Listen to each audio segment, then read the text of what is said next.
We are recording. Welcome to this week's episode of Sexually Speaking, usually with Keisha Clark and Rhonda Burns. Today you get Keisha Clark and the amazing Mr. Awesomeness himself, Alun Jones. Woo, woo. That doesn't get any better. I have the distinct privilege and pleasure of getting to play with Alun today to talk about sexual topsy-turvy. And before we dive into that juicy topic, if it's your first time joining us, thank you. If you're first time joining us live, oh my goodness, thank you. And if it's your first time seeing us, whether you're catching this live or in a replay, thank you. We are delighted and excited and thrilled that you have come to play. And at whatever point you're finding us, if you want more information, you can read a bit in the channel information on YouTube, because that's where you'll see these replays. And you can also check out, if you've gotten on the guest list, you'll get more information about Rhonda and myself on the e-news or the mailings, the emailings that you'll get for your show information. So if you think you might want to join us live each week, that would be one of the reasons to put yourself on this guest list if you have not already done so. And if you haven't, you can also find the link to that in the text below this video. So a little bit of housekeeping for those who have joined. Good morning, hello, good afternoon, good evening, everybody. So happy to have you here. And in case you didn't already know, if you roll your cursor onto the screen, you will see some options come up. You can actually chat with us directly, privately in the Q&A, myself or Alun, or both of us, or you can chat with everybody in the main chat feature. You just click on one of those and it'll bring up the window for you to type your question, comment, feedback, awareness, request, whatever it is. Share it with us. We like that kind of thing. Here on Sexually Speaking, we celebrate all things sex and the sex of everything. We call them unconventional conversations to unfuck your life. And how much fun can we have doing that? So we get really twisted around all kinds of things to do with sex in most of our conventional methodology. And that's part of the reason Rhonda and I were kind of inspired to create this space to play with different topics pertaining to sex and how there really is the energy of sex, quite possibly, more than likely, in more of the things we do than what we're acknowledging. So today the conversation turns to a little bit more specifically talking about sex, at least maybe to begin with. But first, I just want to let Alun say hello and tell you a little bit about himself if you don't already know this amazing person, creator, magnificent fellow and friend of mine and many other people on this planet, Alun Jones. Say hello. Hello. Sorry. Hello, everybody. Apparently, I just found out literally as we went live, my name apparently, wherever somebody comes from, means peanut. So I'm not sure how that relates to today's conversation about sexual roles, but hey, I won't take it personally. Not even walnut, not Brazil nut, a peanut. What does she know about me that I don't tell anybody? Well, peanuts are very popular. They are. So, sometimes salty. Sometimes. You can have them raw or roasted. Indeed you can. Nutritional content either way. Oh my. So just in case we get really absorbed in conversation, where can folks find you, Alun, for the easy way to come play with you? The easy way to come play with me is either on Facebook, and my Facebook handle there is Alun, which is ALUN .changeagent. So Alun, ALUN.changeagent, or you can find me on my website, which is alun-jones.com. It's ALUN-JONES.com. You can find stuff that I'm doing there, and I have my weekly radio show on the playground called The Playground of Possibilities on A2Zen.fm. And Keisha is the awesomeness that kind of produces that show for us each week, along with Rhonda. Yep. So, I get to play with them at least once a week. So that's pretty awesome that I get to do that. So I'm kind of all over the place, but mostly Facebook, A2Zen, my website, Twitter, LinkedIn. Yeah. And you have a bushel full of cool stuff coming up for people to play with. So please do visit Alun's site. And we will also, I think, at least usually before we sign off, I usually try to give you a few minutes. I just in case, I wanted to make sure, because you never know where we go in these conversations when we're talking about sex, Nope. So let me share with folks, all of you guys, a little bit about what today's topic is, what we're playing with. So who's on top? Who's on bottom? Do you like it on top? Do you like it on bottom? Or do you like to keep things interesting and switch it up, keep a little bit of variety going there. Do you have a role that you play with sex? And that's what we're going to kind of play with today is, do you enjoy sexual role playing? Have you ever played with it enough to know whether you like it, or played with it at all, whether or not to know that you like it or not? So we welcome Alun. Hello, Alun, to talk about that this week, because we're going to explore the variety, and probably not the whole gamut of variety of roles that people play when it comes to sex and sex games and sexualness. And we're also going to talk about how that spills over, applies, permeates other areas of our lives if we're willing to let it. So we're going to play with what else is possible beyond lead, follow, or get out of the bed. So has anybody ever played that game? Lead, follow, or get out of bed. Mm-hmm. And you could probably fill in any word: lead, follow, or get out of the kitchen, lead, follow, or get out of the office. You know, does there have to be a lead and a follow? Let's play with that first. That's like that kind of has a little bit of something on it. It's really, yeah. For me, I guess it can depend on the age difference often. Because at the age that I'm at now, or the experience that I have now, I can't be bothered teaching people about sex. I am a bit lazy. And, you know, and yes, it's really nice to have younger guys, because I do get younger guys who kind of chase after me, and that's really lovely. And, you know, they are awesome and they are sexy and they're great to play with. But sometimes it's just a little bit like, oh, God, I have to show you what to do. And so so yes, it can be nice to kind of take the lead. That can be fun, but I do find it a little bit worrying. I at least like someone to know, you know, reasonably well how to kiss, and because that's really important for me in sex. Yeah. And yes, if sex doesn't involve kissing, I'm not interested. But so, does there have to be a lead and follow?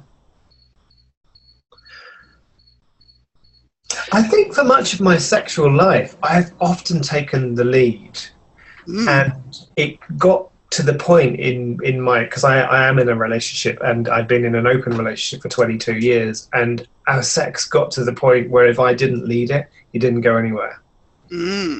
So it would be started perhaps by me, perhaps by my partner, and then it would either be always the same thing, or I would have to choose something different. And yeah. It got very dull, very, very dull very quickly. So our relationship became even more open. And that actually really works well for us. We want different things sexually. And we realised that was what was going on there. Wow. Was what I like in sex and what he likes in sex are two now very different things. So, I love that you said are now very different things, because I think that's something that a lot of people are not really willing to acknowledge, is that our flavors, our preferences, our desires, our things that sort of pique our interest, they change, they evolve, they shuffle, they, you know, transition or transform or whatever over time, over the course of our possible time together. And I have a great appreciation for that openness to play with what else could work for the two of you. Not like if you just woke up one morning and told your partner, hey, I'm making this an open relationship because I'm ready to try new things. That's not exactly what I'm talking about. But that willingness to have conversation, is it something you guys had to get to be able to have? The relationship has always been kind of open. So I think because at the very beginning I'd said to him, and Tamara Yunker actually put it in some of the best words that I've ever used. I didn't use these words, but this is kind of where I went to, is I neither desire nor require monogamy in a relationship. And I do like that, because that I don't desire it and I don't require it. What was difficult there was society telling me I should require it. And because, you know, you obviously don't love each other if you have an open relationship. Okay, so why are we still together after 22 years and we have no intention at the moment of splitting up, and we have a really awesome life together? Yeah. Okay, and that works for me and him, and that doesn't necessarily work for everyone. Right. So it kind of got to the point where it had got so stilted, the kind of the sexual interaction, that I just, we had because I'm usually the one, because I like to take the lead. There is that kind of element in my life of, this isn't working for me, I'll put up with it for a certain amount of time, and then, okay, this just isn't working, I need to say something. So it was one of those, okay, we need to look at how this is going to work, because this is actually destroying a perfectly great relationship over this one thing. Yeah. What can we do different that would actually work for both of us? And, it is part of this kind of role play thing. We're talking about top and bottom roles and stuff. And that was part of what came out. My partner likes to be dominated. He likes to be, however you want to describe it, he likes to be the submissive one. And that's kind of what he's looking for. And it just doesn't work for me to do the stuff that he's asking me to do, like, call him bitch and kind of, fuck him really hard and all of that kind of stuff. And it's just like, that's okay. It's like, it's not that I'm saying it's wrong. It just, I like soft and sensual. I get that. I do. There's some people I've played with that really required and desired more what we would call rough or extreme type of treatment. And I could go there. And what I noticed about me was, it's like, you really do have to, well, for me, I really had to really get into a role. It really was like playing a role. I did grow up in theater, so I do have some of that to revert back to. But I found it interesting, because there were moments that I was like, I don't really want to call you that, or I don't really want to. It's like it wasn't an organic desire to treat them that way. And yet my desire was also to offer them what they desired, knowing that, I desired to please them. And so it's kind of tricky being the lead, being the dominant, or being the lead. And I also get that there's kind of a fine descriptive, possibly, difference between dominant and lead. Taking the lead doesn't have to be being dominant. Depending on who you're playing with and how you're playing. But it does take, I don't want to call it heavy, because it really wasn't heavy. It was just kind of fascinating to go to that space and be that energy. And for me now, it's being the energy from the space of kindness, rather than from the space of finding a reason to be motivated to say certain kinds of words in the way that we typically think we have to be motivated. Because a lot of us, I think, jump to or we have an interesting point of view or a conclusion that if you're going to call someone bitch or unkind names, you have to do it from a space of non-reverence. What would it be like to have total reverence for that person if you were taking the dominant position, and speak that language to them, use that verbology, and still come from the energy of kindness? Have you played with that too? I haven't, and I have such resistance to it, because I see a lot of gay men who, refer to themselves as pussy boys and bitch sluts, and I deserve to be treated this way. There is this kind of really demeaning behavior that they do to themselves, and I'm just, having come from maybe I'm using this as an excuse, but having been abused as a child and seen that, for me, it just brings up so much stuff around, this is such abuse of that person, even if they're choosing it. Yeah. Because that's, often I find that that's the way they believe they should be treated. They feel worthless. Now, I have to say, I've never met anyone yet. And I know that there are people who can be that space without actually, like you were saying, they can be with no kind of reference points. They actually just find that fun to be a role to play, and they don't think that they're less than.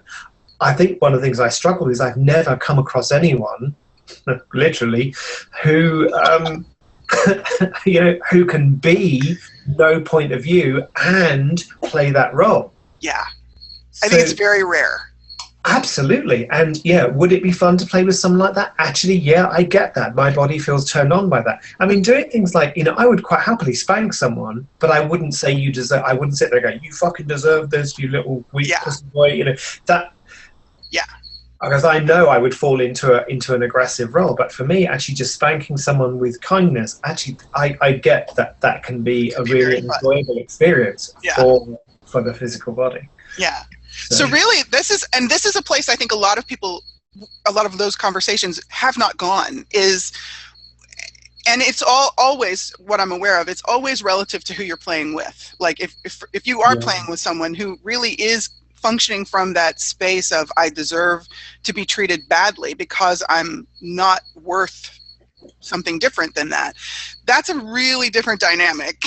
Yes. And I've not played with anyone who functioned from there, so it would be very different. And I don't know that I would choose that. I don't know that I could offer them what they required that would fulfill matching that energy of you deserve it. Yeah. I know that where I organically tend to function from is what can I do to pleasure you? What would bring you pleasure? And pleasure is different for me. That would be just a space that would be, I can see that would be a bit of a challenge. And then there's when you can have it as play. And so it's not necessarily you deserve this because you're a piece of shit. It's more of, what does this create? Like, I wonder if we could open the door more if we have those curiosities to play with things from, what would this choice create? If I chose to engage in this role play with you, what would it create? I know that for me, when I was on the receiving end, when I was playing submissive in some of the relationships that I've played with, I was really approaching it primarily from my curiosity of, what does this bring up for me? What does this do? Where does it take me to mentally, emotionally, physically? It was really an exploration, or a fun word that's come up for me lately is sexploration. And nice. And so that's where I was kind of playing with. Have you ever been on the submissive, on the receiving? I say submissive because receiving to me is like both of those roles, but so have you ever played with the not so leadership or dominant role? Mike, when you were asking me that question, my immediate response was no. No. Because I'm just not sure at the moment where that would take me. Everything in me just kind of goes, no, because having been on that submissive role for most of my childhood with the abuse, and in my everyday life, it actually it's not an issue for me. If I have to play submissive in a particular kind of business role, I can do that. When it comes to sex in the bedroom, that for me is perhaps, I think, just a little bit too intimate with me, kind of pretending to be this passive, because I'm not passive in any way at all. Right. And I would be lying if I ever kind of tried to, but I think it's about that I'm unwilling to give up control. To allow somebody in any kind of situation to control me. I mean, I've played with being tied up, and that was okay. It was kind of as far as I was willing to go, because it's like, I'm not in control. Yeah. And if I'm not in control, if I'm not in control, then I'm not in control. If I'm not in control, then I'm not. And there's that kind of, yes. So I think if ever I did any kind of that role play, I would have to be the one more dominant and more controlling, purely because I'm terrified that it would open up a can of worms, and it would not be fair if I'm sitting there like a blubbering heap because of stuff that came up for me from my childhood. That wouldn't be a kindness. I get that to another person who's in that role at the moment. Yeah. And so this brings up a point too about who we choose to play with. For me, exactly. We talk a lot about being in your awareness. Being in our awareness about what we're choosing and with what we're choosing. And this is an enormous arena where, like, awareness, I don't want to say it's more important. Because it's always important in my interesting point of view. And what I know is I think the added affect of taking our clothes off, most likely in many of those situations, and literally putting ourselves in that position of vulnerability, or in those vulnerable positions, depending on how you're playing, it ups the ante. It takes the game to a very different space and place. So this when we make a choice of who we're going to play with, what would you say about what you've come to do with when you're choosing someone to play with? You know, I think I'm so grateful for the tools of access, because there are some questions now I ask before I play with anyone, regardless of how that kind of shows up sexually. It's like, you know, will it be fun? Will it be kind to me and to them? Will I learn anything? You know, those kind of questions are so it's like, will it be fun? Will it be a kindness? What are the questions that I ask? Will I be grateful? Will they be grateful? And if I don't get a yes to any of those, it's just kind of like, do you know, and I ask my body, hey body, would you like to play with this person? Would you like to, and that sounds a bit strange, but you know, my body's the one that does the playing, not the infinite being. And so, yeah. And so would you like this person to play with you? If I choose to play with this person, what will that create? I love that. Yeah, it's like, what will that create? Because, you know, I really get, you know, we talked about the kind of the whole roles thing, and I would love to meet someone who can be that space of allowance, and I guess be the gentle teacher for kind of playing with different things with no point of view. And there are very few and far between, and especially with men, I think. Yeah. Wow. There's a beautiful space there that's opening up. It's really lovely. And what can we contribute to this? What can we contribute to changing this? I know that we can very quickly flip in our minds to, there's so much media exposure, and there's so much of what is produced, you know, so many of the images are such extreme situations, such extreme presentations and expressions of the sexual energy, and the range of sexual energy that is so often played with. For me, the way that it lands in my universe is much more extreme and aggressive, which what I'm aware of is that there's so much more available beyond that. And I desire to invite more people to choose beyond that what's become the norm, or what's become the sort of standard, the conventional expression or definition of sex. And so, yeah, I would love to play with what contribution could we be to that invitation being more present for more people, to be able to have a conversation, much less be. Well, I think that's the thing. There is, how much judgment is there of having any kind of role or playing any kind of role in sex?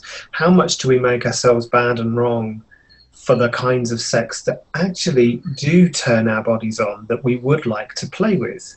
Yeah. And you know, what if we didn't make ourselves wrong? And by that, I don't just mean, so like, I could have gone into so much of the wrongness of me with me not wanting to do the dominant thing with my partner, mm-hmm. and treat him the way he, you know, chooses to be treated during sex. Because, and I could have gone into the wrongness of me for, you know, being willing to ask for something different. And that's the thing. It's like, what do you, who are listening, you know, what is it that you would like in sex that you never dared ask for? Whether that's something really soft and gentle, or whether that's something, you know, a bit more rough and ready, and, you know, handcuffs on the bed or whatever. You know, it's like, what would you truly love to experience? Because I think I get how many people are so sexually frustrated, and they make themselves so wrong for desiring something different. You know, sex in public. You know, people say, oh, it's bad and wrong, you shouldn't do sex in public. Well, I guess it can depend on what you mean by public. Do I mean doing it in front of, you know, a children's school? Probably not your best idea. No, might get you arrested. going to a park when there's nobody around, and or on a beach when there's no one there, or or in a place and space where actually there are adults there who are kind of whatever, if that's what you're doing. Mm-hmm. So it's like, I personally don't like being watched with having sex, because there is so much judgment, and you can perceive people, the idea of being in a room full of people judging you for your technique or lack thereof, will just be awesome. We're awful. There's a Freudian slip. There's an interesting. So watching people have sex, I don't judge people when they're having sex. I enjoy watching people having sex, no matter how they're doing it, unless they're whipping the shit out of each other. But I do get, it's like, what invitation can we be for people to never make themselves wrong for the sex they desire, whether that's to be more top, more bottom, more versatile, whatever that is for you. What if you didn't make yourself wrong? I love that. What if you gave yourself permission? And I know that that's not a word we frequently use, but I know that that's also a word. The energy of that word really fits here. It's like, what if you gave yourself permission to at least become more aware of what your desires with sexual exploration are? Do you know, sorry, I may be going off at a slight tangent here, but it's almost like with the whole kind of roles and the kind of the whole sex thing, there are some people who really like to be naughty, right? They call it naughty, and it's almost like there's lots of different people who use it in different ways. Most men, I find, call it naughty. It's almost a bit like dirty old perv, kind of in his 60s, and he probably isn't a dirty old perv, because I'm probably no different. I'm probably a dirty old perv as well. But there is just something really, really unpleasant about some people who use the word naughty, and then there are people who do it like, for me, the word naughty just brings up, you're really naughty and you're going to get spanked when you get home, and then not in a good way. Mm-hmm. And then you get the people, and I do get that. So I don't remember, there was an episode of Friends once when Ross is dating the young girl in his tutor group, and he's not supposed to, and he was talking about it's taboo, it's naughty, and she was getting really turned on by it, and they were having a lot of play with it. And I guess I was just looking at it going, oh my God, if someone did that to me, it would just be like,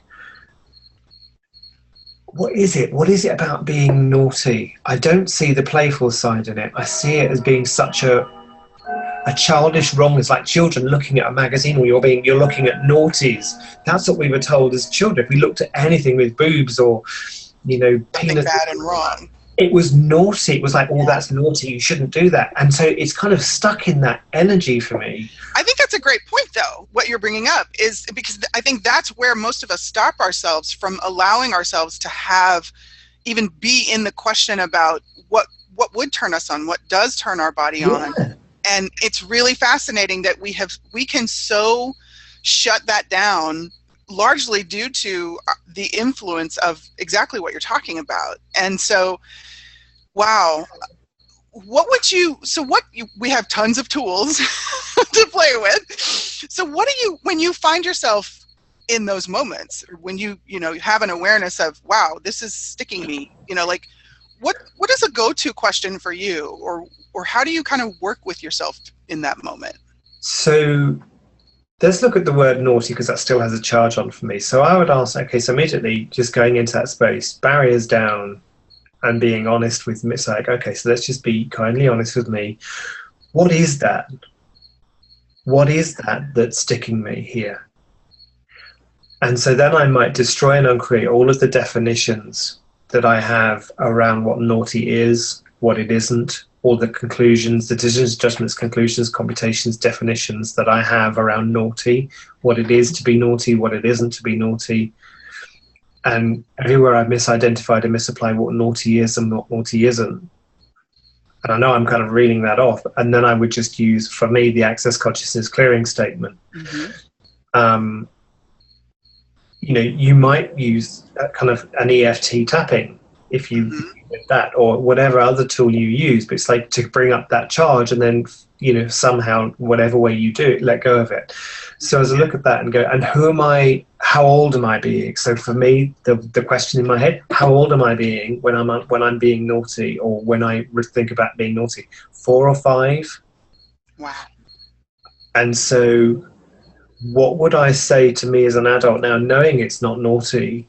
What could I relate to that 4 or 5-year-old to give, you know, what could I tell him that actually would give him ease, that he didn't grow up feeling guilty, bad and wrong? I also might use the interesting point of view, I have this point of view. Interesting point of view, I have this point of view. Another tool from Access Consciousness. Interesting point of view, I have this point of view that this is naughty, that I'm being naughty. Interesting point of view, I could never be naughty. There's something kind of curious showing up too that I'm inclined, well, that's sort of, it's just showing up, so I'm going to follow the energy. It's like, what did that 4-year-old know about bodies and the joy of bodies and the magic of bodies before the imprint of the naughtiness got stuck over that, or got covered that up? What could that 4-year-old, almost like this, what if you allowed what that 4-year-old knew that got covered up at that moment to be set free? Absolutely, and I was getting that as you were saying that. So it is that the 4-year-old has no point of view about it. It likes playing with bodies. It loves being turned on. It is willing to play with any part of any body, no matter who it is, with no point of view. And that 4-year-old as well, it's like, I need to take on this point of view, because it's like it's learning from this reality that that's not acceptable behavior. Therefore, I have to find some way to stop myself from being who I be. And that brings up survival.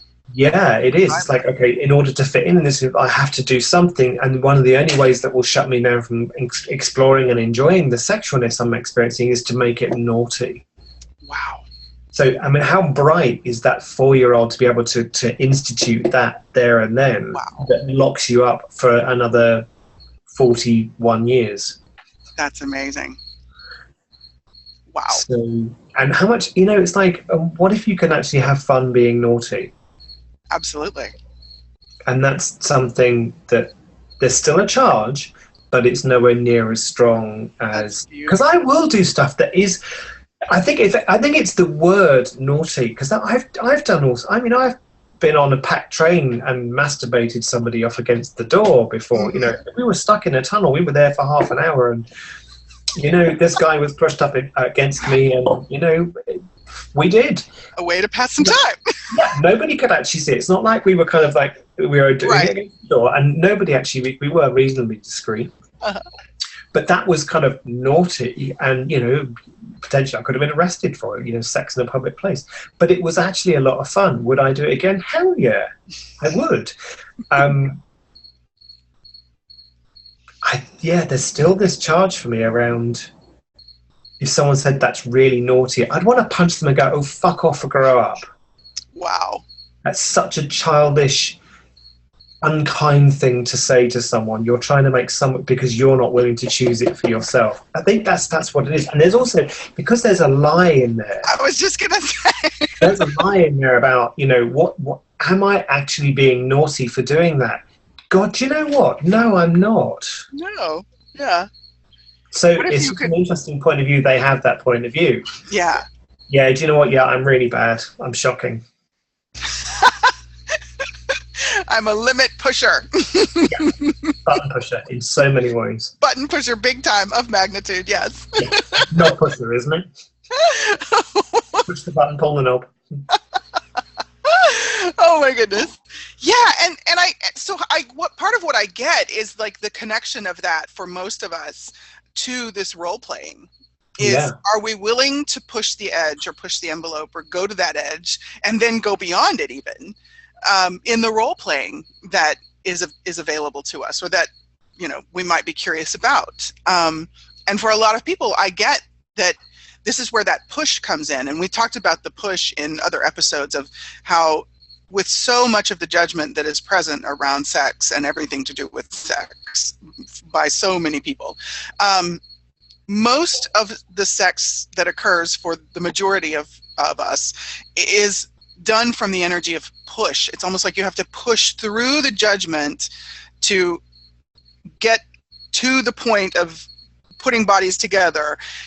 And yet that creates, there's a lot of energy expenditure there just to sort of like blindfold yourself to the judgment, versus allowing the judgment to be, acknowledge it and maybe use 1 or 2 or 5 tools, to allow yourself to get out of judgment and really be present with what you're choosing with regard to your body and possibly someone else and their body.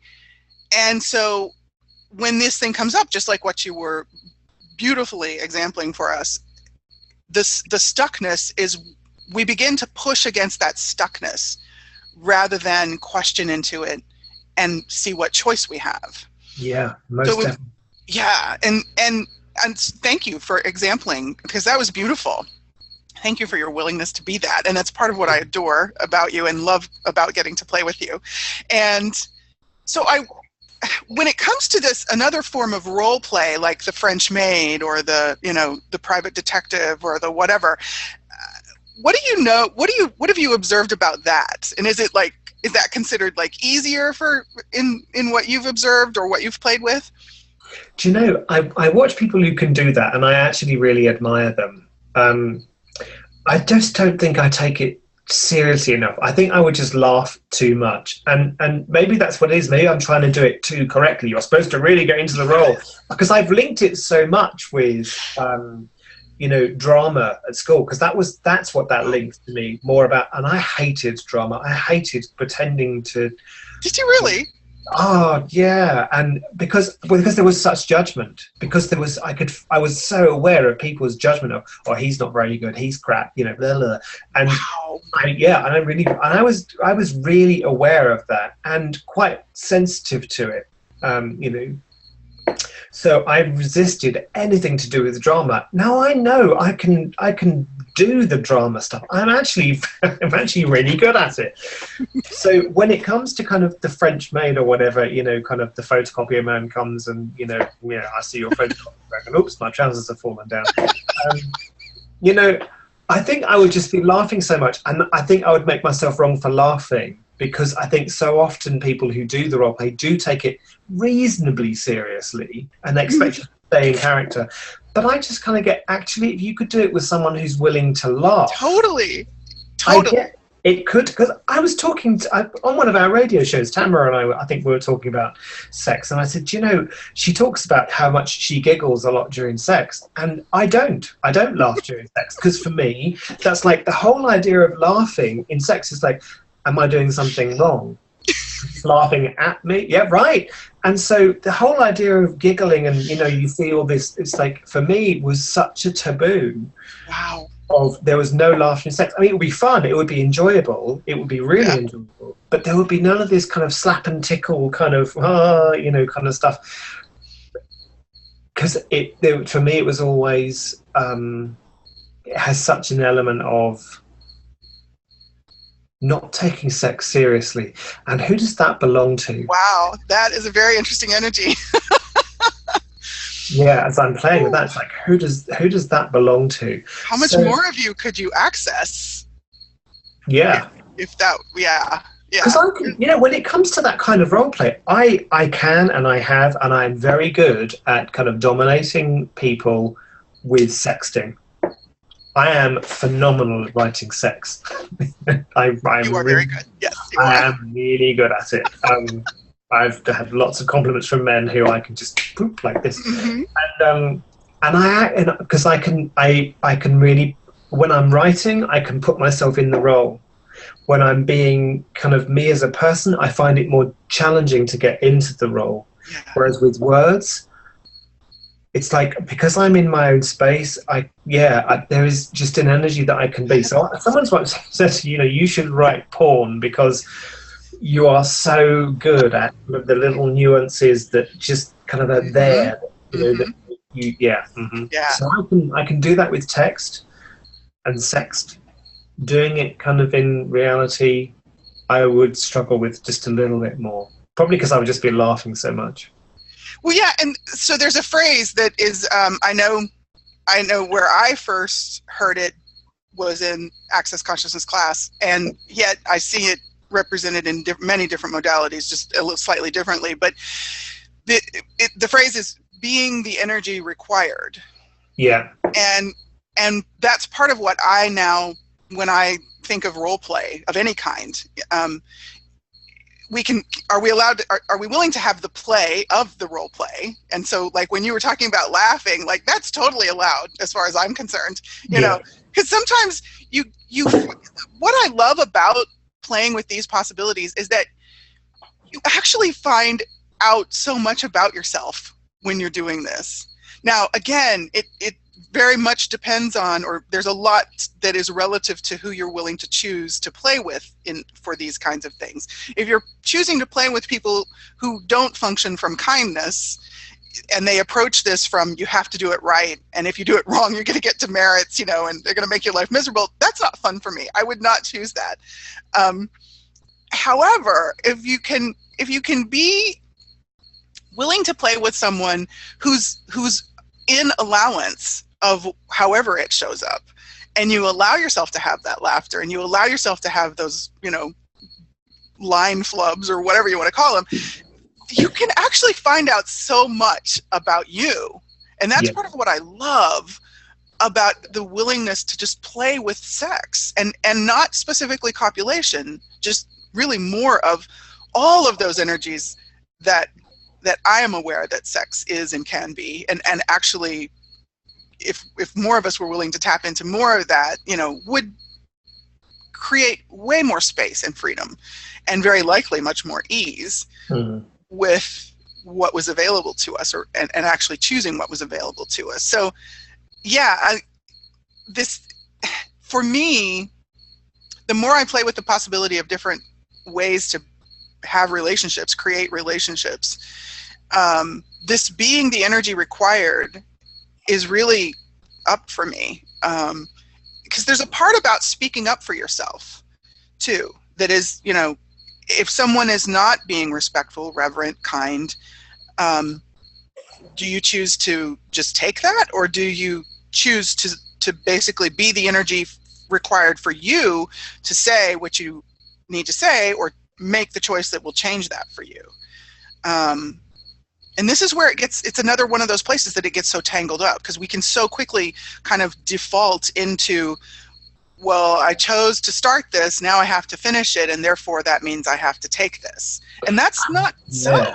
What is your awareness there? Absolutely. And that's the thing. It's like, you've got to be, so there are a couple of things from what you were saying, and I loved all of it. It's that the space of playing with someone who doesn't judge themselves, or at least is doing their best not to judge themselves, because we're all in that space. Yeah. Right? Work in progress. Someone who's not going to judge you, someone who is doing what they can to be that space of kindness and non-judgment of themselves or you. Yeah. And that, you know, we in the UK, it's just like, you know, if someone was, they're kind of, the law's been changing over here around women who kind of initially said yes to a man, and then when he's kind of gets to the point where he's penetrating her, or they are already kind of having sex and copulating, she's saying, no, I want you to stop. And then, because the courts used to say, but you were willing at the time. And as you said, you have to follow through. Well, do you? If a lion, right, is being jumped on the back by another lion and she doesn't want it, she'll make it known, and she'll bite his fucking head off. Absolutely. But, you know, so it's that kind of thing. It's like, and where I'm going with that is, are we willing to be the kind of the lion to go, do you know what, that just doesn't work for me, can we stop? And if they say no, you do your best to punch the shit out. Maybe not, but you know, where I'm going with that is, it's the willingness to ask for what you desire, and knowing that you can always choose something different. Actually, you know, this isn't what I thought it would be. Can we please stop? And that's why I was giving the questions earlier on before I played with someone. Is this person kindness? Is this person going to kind of honor what I'm looking for and what they're looking for? Yeah. what will it create if I play with this person? Yeah.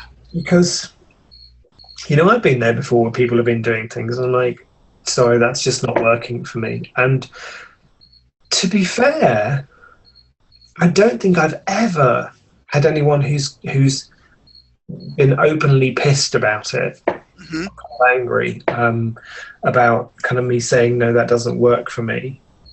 Yeah, that's awesome. I think I've been quite lucky where that's the case. So the question is, have I ever been pissed off if someone's asked me to stop doing something? I know there's a very popular point of view that there's this frustration, if you don't finish. Right. And I get that.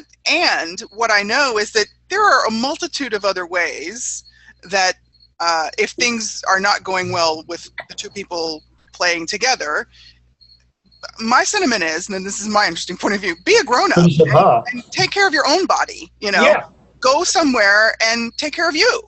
And either way, whether you're going to go somewhere and finish, quote unquote, or whether you're going to go somewhere, get in your car, go home and have, note to self, this is not fun for us. We won't do it. We won't choose this again. But and that's another part of this is like we so often with copulation, with sexual games and sexual play, what I see happen is that so many people are so willing to put themselves at the effect of who they're choosing to play with rather than stay aware and present with and as themselves while they're playing. Yeah. That's a huge thing that I see with the whole role play, that it could actually make it even more fun if we were willing to stay present. And how unkind is it to another person to make them more than you when it comes to sex? Who are we to put the pressure on other people to be the one to decide? Or, because there's almost that, we are so aware. We are so aware of so many things. And when you're, I have been there with sex with someone and it wasn't kind of that great, and we both kind of just saw it through to the end and kind of got it over quickly, and I never saw him again after that, and that was okay. But it's like, who was aware of whose stuff? I remember asking him, are you bored? And he was like, no. And are you, was what he said to me. It was like, so I was so aware of this boredom energy. And I knew it wasn't kind of mine. So, and then of course, I kind of did go into the slight wrongness of me for just like, do you know what, this just isn't. Now I would actually have said, so as I kind of reflect back, that one kind of is there, and I can actually see the kind of the space where it happened. Like now I'd be like, do you know what, sorry, this just isn't working for me, can we stop? Yeah. And at the end of the day, because the question I feel people asking is, well, isn't that unkind? Oh my goodness, yeah. All right, so it's like, aren't you being unkind to the other person by asking them to stop?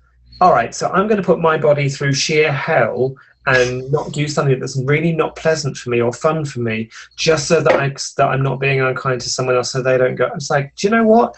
Where does my body come second place to theirs? And doesn't mean to say that my body's better than theirs or worth more. It's like when you come to play with this kind of stuff with the role play, you've got to be willing to be kind to you and to them. Yeah. And that's what I was talking about, putting yourself at the effect of the other person. Yeah. And really you're putting yourself at the effect of their points of view about sex, primarily. How much of our shit can come up in the moment that we're about to take off our clothes. We're about to, whether you're a woman, you're about to be penetrated, whether you're the man, you're about to penetrate your lover, regardless of what gender you are. And how many of us, it's like each of those moments as we progress can be a space that triggers something, and often is. Because as you mentioned early in the conversation, a lot of people bring different types of experiences from abusive backgrounds or childhoods.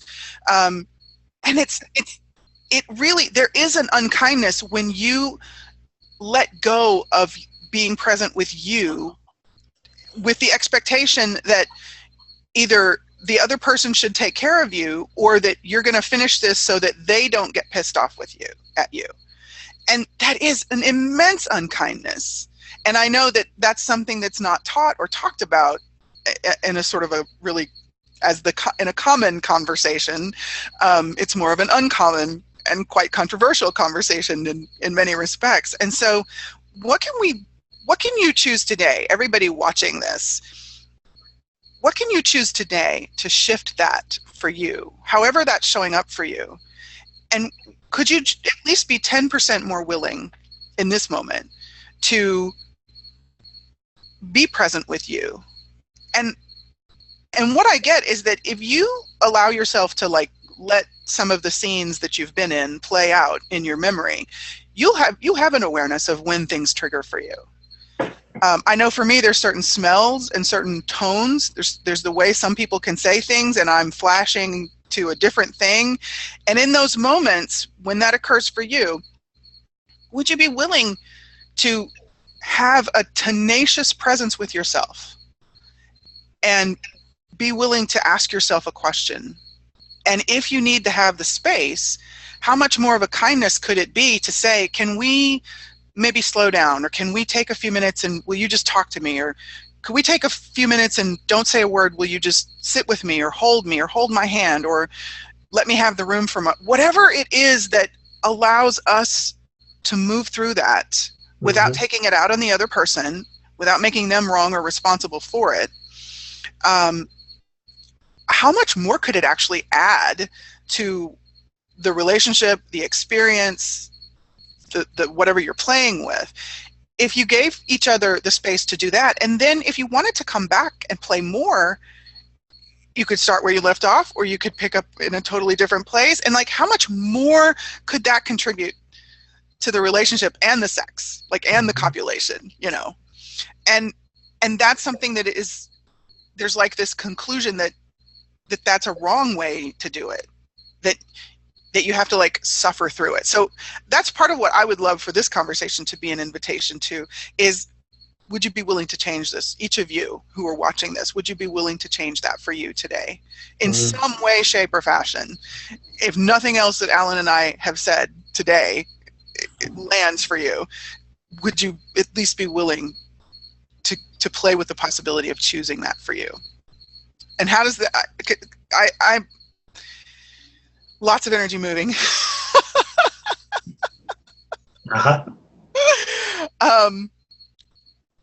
Like everywhere that you have concluded, everything you have concluded is unkind about sex, would you be willing to let go of all of those conclusions, all those definitions, and really be in the question of what could kindness with sex be for you first and foremost?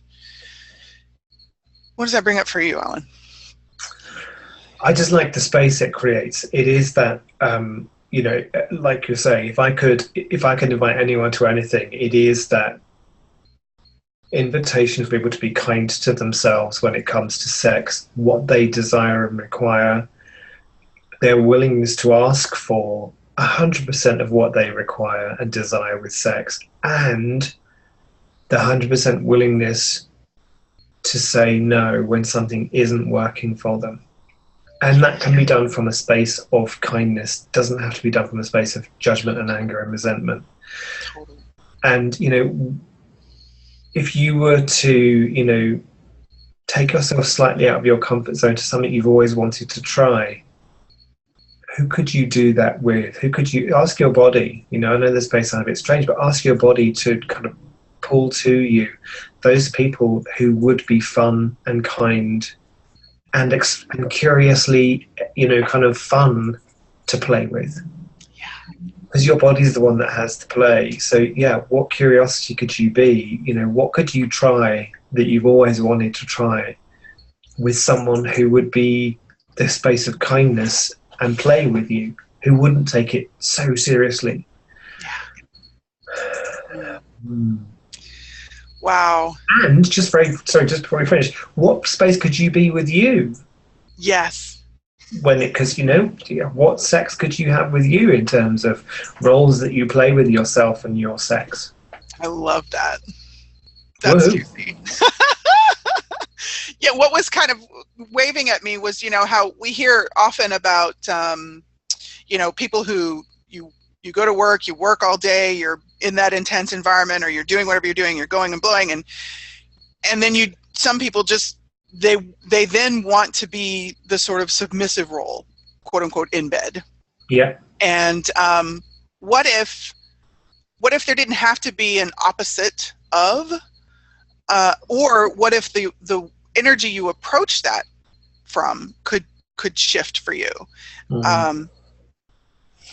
I know that I went through a time where I was in a period that I was working massive amounts of time. So I was gone from the home quite a bit. In a fairly, it was intense for me, not necessarily because of the actual work I was doing. It was just the amount of hours that I was devoting to being on and working was just enormous for me. And so there was this sense of, like, at my home life, because I was in a relationship at the time, like, the last thing I wanted to do was initiate sex. Mm-hmm. And it was very interesting, because I look at that now and it's like, oh, and again, the awareness of, like, what was going on for me and where I was functioning from, and I was functioning from a very different place than I do now. So, so I would definitely make different choices now. But if you're experiencing that or something like that, again, what questions could you be asking to change the expectation, and to maybe change the way you're treating your body? I love that you brought up having sex with yourself, and not necessarily specifically through genitalia stimulation. It's, what if having sex with you and being the role that you require and desire to be for you looks like having a very clear sense of what works for you in terms of how many hours of the day to devote to certain tasks, and what is the environment you desire to place yourself in? What environment does your body require to be in? Do you want to be in a room with a bunch of noise? Do you want to be in a room with quiet? Do you want to be in a place where there's a whole lot of different aromas? Or, for me, I know one of my things, my body is not really keen on a lot of artificial aroma stuff. So I tend to not put myself in that environment, because that is a part of what contributes to my body. So are you willing to know what your body likes, what your body prefers? I think many people are too scared. I think so too. I get that. It's like, what if my body wants something that's so taboo and wrong? Wow. There's all sorts of taboos coming up that flashing through my head. I'm like, wow, okay. And remember, what if sexualness and being turned on doesn't have to mean copulation and physical stimulation? And we've, Keisha's mentioned that, and we've talked about it in other shows. But it's like, what if being turned on by something, being aroused, doesn't necessarily mean that you have to have sex? Yeah. And a great question you might play with is ask your body, okay, body, everywhere I'm concluding this has to be done as copulation, first of all, I'm choosing beyond that. And body, show me another way to play with this energy, another way to move this energy. I love that. And let your body show you, because it doesn't always have to be physical penetration with another person, and it doesn't always have to be masturbation. If that works, and if that would be fun, and if that is a contribution, yes, choose that. And what else could you choose? Right. It's bad and wrong and naughty. It's really naughty. Are you willing to choose naughty? So yeah, so really for both Alan and I think one of the first things we would ask you is, could you let this be fun for you? Yeah. And would you be willing to play with the questions to allow it? And so everywhere you've made yourself wrong for the desire of something that other people have defined as wrong and not allowed and not acceptable, would you be willing to have your awareness about it, not theirs, and not by their point of view? And if you want to have role play, ask questions about, okay, where's some information that I can get? Where are some people that I can play with? Google is a fantastic tool. You can look up anything on Google. You know, where are some places that I can be involved in conversations about it? Where are some books? Where are some movies? Ask your body, ask the universe to show you those energies, and you just might be surprised at what shows up. Yeah, I mean, there is the universe show me. It's like, universe, show me what else is possible with this that I've never dared imagine. I love that. Universe, show me how much more fun I could have if I let go of all of my definitions and judgments about role play and roles and sexual deviancy. Wow. And everywhere that you have automatically tied sexual deviancy to role play could be a place you might destroy and uncreate and be willing to choose beyond that. Well, what is a sexual deviant? I know. I have a preference for men, and I think it was 1967, I think it was 67, that being gay was actually legalized. Yes. So prior to 1967 in the UK, I was a sexual deviant. Yeah. And very harsh it wasn't until now let's just see, 1993, that actually having sex with another man was legal in this country over the age of 20. So you had to be over 21 to have sex with another man till 1993 when they brought it. Yeah, so I could vote at 18, but I couldn't have sex with another man till I was 21. Right, I can vote for the future of the country, but I wasn't allowed to practice sex with another man till I was 21. And then in 93, I think they changed it. Brought it to 18, which still wasn't equal. I could have sex with a woman at 16. That was really good. I could smoke and vote at 18. I could do all sorts of stuff. I could go to prison. I could drink. I could do anything. Wow. I'm not allowed to have sex. So, like, what have we decided sexual deviancy is? It's just an interesting point of view. Yeah. Yeah. Wow. Woo. Fascinating. And as one of the all-time questions we play with here is, are you willing to know really what is pleasurable for you, what you desire, what you require, what you like, what does turn you on? And yes, your body would be a good place to start finding that out. Your body could show you a few things. So, Alun, I'm so grateful that you came to play. Again, these conversations always go in places I could not have imagined, and yet just so beautifully unfolded. And I'm so grateful. Thank you for coming to play. And please, let's just take a couple seconds. I know you have some things coming up very soon. So please let folks know what else you've got on the docket. Sure, thank you. And just before that, thank you so much for inviting me. I always have fun playing with you, and I love exploring stuff because I get that you're willing to be the space for me to explore stuff too. So thank you. I adore you. Yes. So there are a couple of things I've got going on at the moment. One of the things that I think really relates to this that I would really kind of highlight more than anything else is I'm doing a call with Delaney from Australia. I think that's on the 28th of September, and it's about breaking free of the shackles of self-abuse. And where we're going with that is, and by self-abuse, I don't just mean self-harm in terms of physical self-harm. What I mean is everything we've been talking about is the self-abuse where we don't allow ourselves to ask for the things that we would like, where we do deny ourselves, where we force ourselves to do things we don't really choose, that aren't fun for us, where we make ourselves wrong, where we doubt ourselves, where we judge ourselves, where we deny our knowing and invalidate ourselves. I mean, there are so many ways we abuse ourselves. And so we're doing this call that's really about letting go of all of that. And, if you can find that on my website, there are details of that on my website and also on my Facebook page.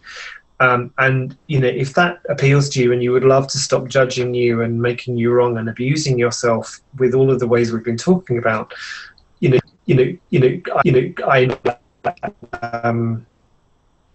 yeah, I mean, that's really the thing I think that just pops so much for this call. So thank you. You are so welcome. Oh, now we have a echo. Do we? Yeah, it's coming through your speakers. It must be coming through my speakers. Isn't it funny how let me I shall pop my doodah on then, as it's technically known.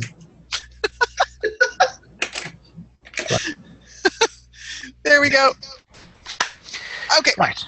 So, as we are wrapping this up, yes, please do go to Alan's website. Again, he's got lots of very cool stuff going on, and he's always fun to play with. And Alan and I also play on a joint venture called Choosing Beyond Beyond. You can find that page on Facebook as well, Choosing Beyond Beyond. And come play with us on our radio shows. Alan's show airs on Mondays at 10 a.m. Eastern. He and Tamara Yonker always have fantastic conversations. My sister host, sister goddess, Rhonda Burns, who's not here in physical form today, her show airs tomorrow, Wednesday mornings at 10 a.m. Eastern Time, and my show airs at Friday at 11 a.m. Eastern Time, and all of them can be found on zen.fm. We love to see you in the chat. We'd love to have you play with us more, and also, if you have questions that come up as a part of these conversations, please email Rhonda and myself. The email address to that will also be below this replay in the text of I always call it text in the information below this video. so you can find some stuff there, and definitely come back and play with us next week. We have another guest. Her name is Jen Halterman, and we will be talking about sex is like oxygen. And I can't wait for that conversation either. So I'm thrilled. I'm grateful. I'm so excited that you are choosing to visit, be a part of these conversations. Know that you are a contribution to these conversations. Whenever you're finding them, please know that you do contribute, and we are grateful. And what else could you be choosing today, this week, this year, this lifetime that would give you more freedom, more joy, more awareness, and more possibility with your body for creating the life you truly desire? Sex. Gotta have sex. Go have sex, lots of sex. Yeah. And if you know us, you know what we're talking about. So Naughty. We'll be here next week for more unconventional conversations to unfuck your life on Sexually Speaking with myself, Keisha Clark, and Rhonda Burns. Thank you, Alan Jones, for coming to play. Thank you, and Keisha. We'll Thank you, everyone, for playing. when we can play more. Okay, bye for now, everybody. Bye.